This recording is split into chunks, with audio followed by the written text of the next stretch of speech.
अल्हम्दुलिल्लाहि रब्बिल आलमीन वस्सलातु वस्सलामु अला सय्यिदिल मुरसलीन अम्मा बाद फ़अऊज़ु बिल्लाहि मिनश शैतानिर रजीम बिस्मिल्लाहिर रहमानिर रहीम। अस्सलामु अलैकुम वरहमतुल्लाहि व बरकातुहू। उम्मीद करता हूँ आप सब खैरियत से होंगे। अल्लाह ताला हम सब पे अपना फजल व करम फरमाए, रहम फरमाए।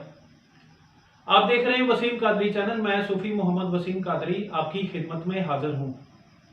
तो आज मैं तहज्जुद का बहुत ही मुजरब वजीफा लेके हाजिर हुआ हूँ, जिस पर अमल करने से इंशाअल्लाह अगर आपका कोई काम अटका हुआ है या किसी काम में रुकावट है या कोई आपका मकसद हल नहीं हो रहा या किसी भी किस्म का ऐसा मसला है, तो इंशाअल्लाह इसके ऊपर अमल करने से रुकावट ख़त्म हो जाएगी। आपके अगर कारोबार में ज़वाल है इंशाअल्लाह वो ख़त्म हो जाएगा।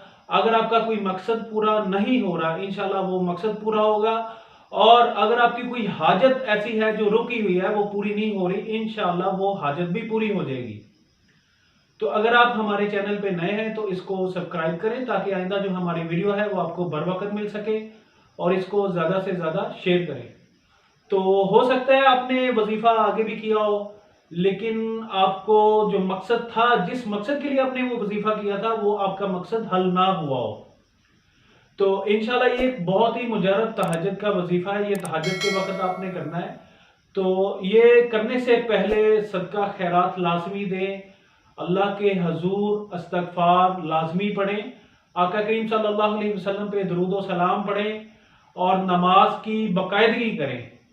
क्योंकि हम अमल करते हैं, लेकिन जिस चीज़ ने अमल की कबूलियत का शरफ अता करना होता है वो काम हम नहीं करते।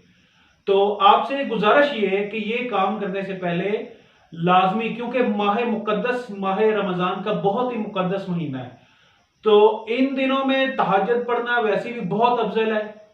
और साथ में जो मैं आपको अमल बताने लगा हूं, ये पाक परवरदिगार का पाक नाम है, तो इंशाल्लाह ये और भी ज्यादा मुकद्दस हो जाएगा। तो इंशाल्लाह आपका जो हाजत का जो आपकी हाजत है, जो आपकी रुकावट है, जो आपका मसला है, वो इंशाअल्लाह फौरन हल होगा।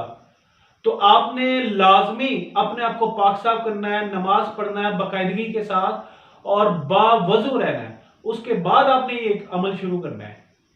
तो अभी जो आप वजीफा है वो नोट कर लें। आपने तहज्जुद की 2 रकत पढ़ने के बाद आपने 2 रकत तौबा के पढ़ने, आपने 2 रकत तौबा इस्तगफार के पढ़ने। उसमें आपने जब पहली रकत के सजदे में जाना है तो आपने वहां पे 11 दफा या हय्यु या कय्यूम पढ़ना है। तो आपने जब दूसरी रकत के सजदे में जाना है तो इसी तरह आपने 11 दफा या हय्यु या कय्यूम पढ़ना है। उसके बाद आपने अल्लाह के हजूर किबला रुख बैठ के आपने 3125 दफा या वकीलू, अव्वल आखिर आपने 21 दफा दुरूद इब्राहिम पढ़ना है और 3125 दफा या वकीलू ये आपने पढ़ना है। गिड़गड़ा के पढ़ें, अल्लाह के हजूर खलूस नीयत और पाक नीयत के साथ पढ़ें, आजिज़ी के साथ पढ़ें, इनकसारी के साथ पढ़ें। इंशाअल्लाह ये पढ़ने के बाद आप अल्लाह के हजूर गिड़गड़ा के आजिज़ाना फकीराना दुआ करें।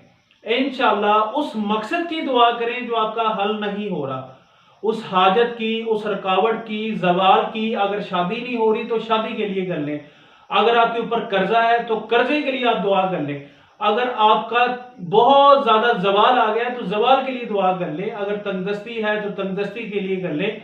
अगर मुलाजमत नहीं मिल रही तो मुलाजमत के लिए कर लें।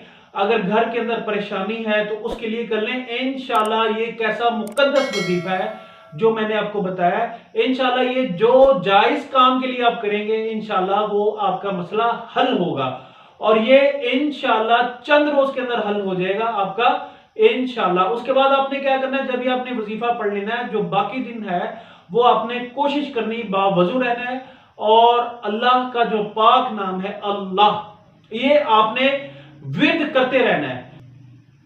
इंशाअल्लाह चंद रोज के अमल से इंशाअल्लाह आपकी परेशानी, आपकी मुसीबत, आपकी रुकावट और आपकी हाजत इंशाअल्लाह पूरी होगी और जवाल खत्म हो जाएगा, रुकावटें खत्म हो जाएंगी और मुसीबतें, परेशानियां, दुख, तकलीफ सब खत्म हो जाएंगे इंशाअल्लाह।